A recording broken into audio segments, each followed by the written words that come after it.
Hello friends, দেখো এরপর আমরা শিফট 3 এর কোশ্চেন আলোচনা করব। ফুড এসআই এর লাস্ট শিফট, ঠিক আছে, 17 তারিখের শিফট 3 এর কোশ্চেন। অ্যান্ড তোমাদেরকে আগেই বলে দিই, এটা হচ্ছে ফুড এসআই 2024-এর তোমাদের হার্ডেস্ট শিফট, ঠিক আছে, সবচেয়ে জটিল শিফট এবং এটা একটা ভয়ঙ্কর শিফট, ঠিক আছে। এখানে অনেক জটিল জটিল প্রশ্ন এসেছে। অ্যান্ড তোমাদেরকে এখানে আমি আরও বলে দিই, যদি তোমাদের নর্মালাইজেশন না হয়, ঠিক আছে, এই 6টি শিফটের মধ্যে যদি তোমাদের নর্মালাইজেশন না হয়, কোনো রকম করেই তোমাদের এই ফুড এসআই 2024 এই এক্সামটা কিন্তু ফেয়ার রিকোয়ারমেন্ট হিসেবে গোনাবে না, ঠিক আছে। সেখানে তোমাদের যদি কোশ্চেন আউট না হয়, ঠিক আছে, তোমাদের তবু কিন্তু যদি এরকমভাবে মেরিট লিস্ট বার হয় উইথাউট নর্মালাইজেশন হয়ে কোনোরকমভাবেই কিন্তু এটা একটা ফেয়ার রিকোয়ারমেন্ট গুণাবে না তোমাদের, ঠিক আছে, ফুড এসআই 2024। কারণ এই শিফটে এবং কালকের থার্ড শিফটে কিন্তু অনেক জটিল এসেছিলো, অ্যান্ড এই শিফটে তো অনেক বেশি জটিল এসেছিলো, ঠিক আছে। অ্যান্ড তোমাদেরকে বলে দিই, দেখো আমাদের প্রথম কোশ্চেনে ছিল আসামের উপজাতির নাম কি। এখানে তোমাদের অপশানে ছিল দেখো ভিল, গোন্ড, আদি না ওহম নামে একটা উপজাতি, ঠিক আছে। তো মেনলি এটা ওহমেই ছিল, তো তোমরা মনে রাখবে ভিল গোন্ড তো হবেই না, অ্যান্ড এটা ওহম হবে তোমাদের, ঠিক আছে। নেক্সট কোয়েশ্চেন ছিল নিচের কোন দুটি রাজ্যের মধ্যে কাবেরী নদীর জলের সমস্যা রয়েছে। তো এটা কর্ণাটক এবং তামিলনাড়ু হবে। অ্যান্ড বন্দি জীবন কার লেখা? বন্দি জীবন এটাও আনকমন কোয়েশ্চেন ছিল। তো বন্দি জীবন এটা ছিল আমাদের শচীন্দ্রনাথ সেন্নালের লেখা ছিল, ঠিক আছে। অ্যান্ড এসআই এর পুরো অর্থ কী? এসআই এটাও আনকমন কোয়েশ্চেন। তো এসআই এর পুরো অর্থ হচ্ছে আমাদের স্পোর্টস অথরিটি অফ ইন্ডিয়া। এটাও অনেকের কাছে অজানা ছিল। অ্যান্ড আজকের প্রশ্নগুলো কিন্তু ম্যাথ যে প্রশ্নগুলি ছিল, ম্যাথ থেকেও কিন্তু অনেক জটিল প্রশ্ন এসেছিল, কারণ ত্রিকোণমিতি থেকে আমাদের ত্রিকোণমিতি থেকে 3 থেকে 4টে প্রশ্ন এসেছিল, সাইন থিটা কস থিটা, ঠিক আছে। সাইন থিটা কস থিটা থেকে অপশন এসেছিল, মানে তোমাদের যে তারকুটি পড়ে যে মানে উন্নতি কোণ, ঠিক আছে, উন্নতি কোণ 60 ডিগ্রি, এরকমভাবে যে সাইন ট্যান থিটা, এসব প্রশ্ন তোমাদের এসেছিলো, ঠিক আছে। অ্যান্ড তোমাদের পরিমিতি থেকেও প্রচুর প্রশ্ন এসেছিলো, ঠিক আছে, বৃত্ত, রম্বস এগুলো থেকে। দেখো আইপিএলের পুরো অর্থ কী? এটা এসেছিল ইন্ডিয়ার প্রিমিয়ার লিগ, খুব ইজি কোশ্চেন ছিল। অ্যান্ড একদিনের আন্তর্জাতিক ক্রিকেটে কে 200 রান করেননি? এটা প্রশ্নে ছিল, তো এটা সঠিক উত্তর হবে আমাদেরকে মহেন্দ্র সিং ধোনি কিন্তু 200 রান করেননি, ঠিক আছে। সুমল গিল তিনি করেছেন, বাট মহেন্দ্র সিং করেননি। ইউরোপ ও আফ্রিকা কি পৃথক করি কোন প্রণালী? মানে ইউরোপ আফ্রিকাকে কোন প্রণালী পৃথক করে? তো সেটা আমাদের জিব্রাল্টার প্রণালী পৃথক করে মনে রাখবে। নিম্নের কোন গ্যাসগুলির অক্সাইড অ্যাসিড বৃষ্টির জন্য দায়ী? ঠিক আছে, দুটি মানে অক্সাইড ছিল, তো কোনগুলি অ্যাসিড বৃষ্টির জন্য দায়ী? তো অপশানে ছিল আমাদের কার্বন ছিল, নাইট্রোজেন ছিল, গন্ধক ছিল, অ্যান্ড গন্ধক ও নাইট্রোজেন। তো দেখো এটা অনেকেই তোমরা নাইট্রোজেন পারতে, যে নাইট্রোজেনের অক্সাইড মানে NO2 এটা আমাদের অ্যাসিড বৃষ্টির জন্য দায়ী, ঠিক আছে। বাট তোমরা মনে রাখবে গন্ধক মানে হয় আমাদের সালফার, ঠিক আছে। তো সালফারের অক্সাইড SO2 এটাও কিন্তু আমাদের অ্যাসিড বৃষ্টির জন্য দায়ী, ঠিক আছে। এই সালফার ডাইঅক্সাইড জলের সাথে বিক্রিয়া করতে কিন্তু H2SO4 উৎপন্ন করে। অ্যান্ড নাইট্রিক অ্যাসিড উৎপন্ন করে HNO3, ঠিক আছে, আমাদের নাইট্রোজেনের অক্সাইড। তো দুটোই কিন্তু আমাদের সঠিক হতো, তাহলে কিন্তু গন্ধক এবং নাইট্রোজেন দুটোই এটার সঠিক উত্তর হতো। দেখো এশিয়ান গেমস 2023 কোথায় আয়োজিত হয়েছিল? এসেছিল, তো এটি চায়নাতে আয়োজিত হয়েছিল। ওপেনহাইমার সিনেমার ডাইরেক্টর কে ছিলেন? তিনি ছিলেন ক্রিস্টোফার নোলান, এবং তিনি কিন্তু খুব গুরুত্বপূর্ণ ডাইরেক্টর। তিনি কিন্তু ইনসেপশন অ্যান্ড ইন্টারস্টেলার অ্যান্ড তিনি ওপেনহাইমার খুব গুরুত্বপূর্ণ সায়েন্টিফিক মুভি তিনি কিন্তু বার করেন, ঠিক আছে। অ্যান্ড ওপেনহাইমার থেকে নেক্সট কিন্তু এক্সামও কিন্তু তোমাদের কারেন্ট অ্যাফেয়ার্সে আসবে, ঠিক আছে, কারণ এটা রিসেন্ট কিন্তু অস্কার পেয়েছে। সিটি অফ জয় গ্রন্থটি কার লেখা? ঠিক আছে, পড়েছিল যে সিটি অফ জয় গ্রন্থটি কার লেখা। তো দেখো এই গ্রন্থটি লেখা হচ্ছে ডমিনিক লেপিয়ারের লেখা সিটি অফ জয়। দেখো 7 সিস্টারের মধ্যে পড়ে না নিচের কোন রাজ্য? এরকমই কোশ্চেনটি ছিল, তো এটা সিকিম কিন্তু 7 সিস্টারের মধ্যে পড়ে না।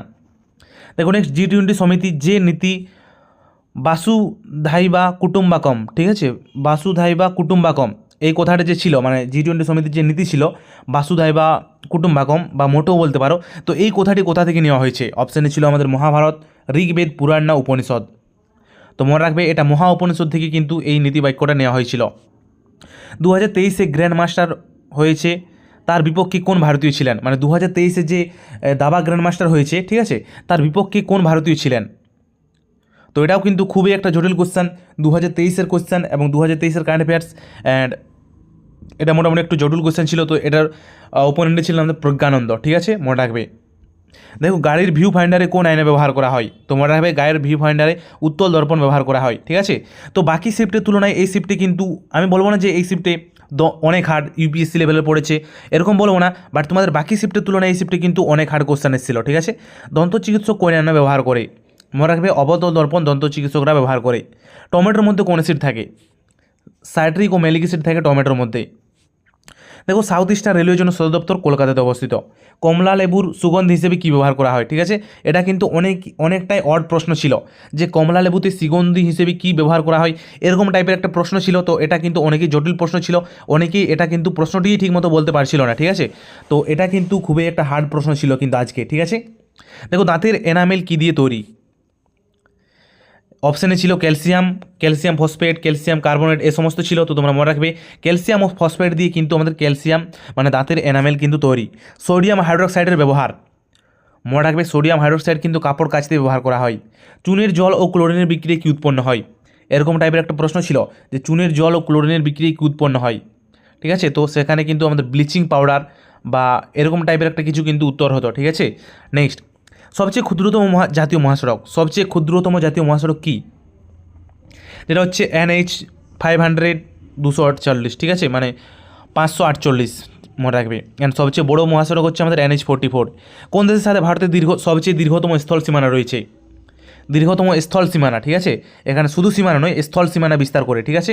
তো সেটা হচ্ছে আমাদের বাংলাদেশ, মনে রাখবে। নেক্সট, অলিম্পিকে কোন ভারতীয় শুটিংয়ের জন্য স্বর্ণপদক পায়? এটা হবে আমাদের অভিনব বিন্দ্রা, ঠিক আছে। অর্জুন পুরস্কার কিসের সাথে যুক্ত? সেটা হচ্ছে খেলাধুলা। নিচের কোনটি খারিফ শস্য? এরকম টাইপের একটা প্রশ্ন পড়েছিল যে নিচের কোনটি খারিফ শস্য, ঠিক আছে। ম্যারাথন দৌড় কত কিমি হয়? ম্যারাথন দৌড় 42 কিমি হয়, মনে রাখবে। রাষ্ট্রসংঘের নিরাপত্তা পরিষদের স্থায়ী সদস্য নয় কে? এই প্রশ্নটা এসেছিল যে স্থায়ী সদস্য নয় কে, মানে কার কাছে ভিটো পাওয়ার নেই। সেখানে অপশান ছিল চীন ছিল, আমাদের আমেরিকা ছিল, ফ্রান্স ছিল অ্যান্ড জাপান ছিল। তো জাপানের কাছে কিন্তু আমাদের ভেটো পাওয়ার নেই, ঠিক আছে। জলের নিচে মেট্রো রেল প্রথম কোন নদীর তীরে গড়ে উঠেছে? এখানে হুগলি ছিল, ভাগীরথী আমাদের হুগলি ছিল, গঙ্গা ছিল, যমুনা ছিল। তো সেটা আমাদের উত্তর কিন্তু হুগলি হবে, ঠিক আছে, হুগলি নদীর তীরে। PV সিন্ধু কোন খেলার সঙ্গে যুক্ত? তিনি ব্যাডমিন্টন খেলার সাথে যুক্ত। গ্র্যান্ড ক্যানিয়ন কোথায় অবস্থিত? গ্র্যান্ড ক্যানিয়ন মার্কিন যুক্তরাষ্ট্রে অবস্থিত, ঠিক আছে, যেটা একটা গিরিখাত বটে। অ্যান্ড অ্যাকোয়াটিক চ্যাম্পিয়নশিপ কিসের সাথে যুক্ত? এটা সাঁতারের সাথে কিন্তু যুক্ত, ঠিক আছে। তোমরা সকলেই দেখো আমাদের চ্যানেলটা কিন্তু সাবস্ক্রাইব করে রাখবে। এরপর আমরা ডিটেলস কিন্তু ফুড এসআইয়ের আরও যে ডিটেলস অনেক কিছু তোমাদের কিন্তু আনবো যে, ঠিক আছে। তো তোমরা ভিডিওটা প্লিজ সাবস্ক্রাইব করবে, লাইক করবে, শেয়ার করবে। ওকে ওকে বাই। এছাড়া আমরা কিন্তু ফুড এসআই অ্যান্ড ক্লাসশিপের ক্লাস কিন্তু খুব তাড়াতাড়ি আমরা নিয়ে এসেছি, অ্যান্ড WP এর ক্লাস, ঠিক আছে। ওকে বাই, সকল ভালো থাকবে, ঠিক আছে। অল দ্য বেস্ট সকলেরই যেন রেজাল্ট ভালো হয়।